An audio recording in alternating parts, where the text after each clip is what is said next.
పట్నంలో అన్ని సౌలతులుంటాయి, జిల్లా కేంద్రాల్లో జరంత తక్కువ ఉంటాయి, మండలాల్లో ఇంకింత తగ్గుతాయి, ఊళ్ళల్లో పోతే కొన్నే సౌలతులుంటాయి. అట్లనే అడవులో ఉండే తండాల పోతే అసలు సౌలతులన్న ముచ్చట ఉండదు. గింత టెక్నాలజీ పెరిగిన వల్ల గసొంటి ఊర్లు ఏడున్నాయి అంటారేమో. ఇప్పటికీ తొవ్వసుతలేని తండాలు బొచ్చెడున్నాయి. అసొంటిదే గీ ఊరు సుత మొన్నటిదాకా చీకట్లుండి ఇప్పుడిప్పుడే ఎలుగులకొచ్చింది. ఇంటోళ్ళంతా ఒక్క కాడ నిలబడి చిత్రంగా చూస్తున్నారు. ఇటు ఈ అన్న ఇంటి బయట నిలబడి ముషిముషిగా నవ్వుతుండు. గీ షెల్లెమ్మలు ఓయి పట్టుకొని చదువుతున్నారు. ఈ అన్న సుత ఇంటి ముంగట నిలబడి మురిసిపోతున్నాడు.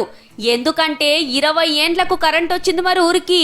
20 రోజులు కాదుల్లో 20 ఏండ్లు కరెంట్ ఎల్తురు కోసం తిరిగి ఆఫీసర్లు లీడర్లను బతిలాడంగా ఇన్నేండ్లకు లైన్లు వర్షి తంబాలు వాతి కరెంటు వైర్లు గుంజిర్రట. ఇన్నేండ్ల కన్నా కరెంట్ వచ్చిందని ఛత్తీస్గఢ్ రాష్ట్రం బలరాంపూర్ జిల్లాలో ఉండే గీ ఊరోళ్ళది చిన్న సంబరం కాదు మరి. మునుపు ఏమున్నా దీపాలే ముట్టించేదట.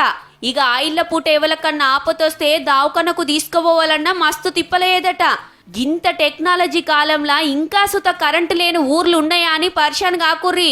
అసలు తొవ్వ సౌలతు లేని ఊర్లు బొచ్చడున్నాయి. ఊరంతా కరెంటు తంబాలు వరిసి ఇంటింటికి మీటర్లు పెట్టిర్రు ఆఫీసర్లు.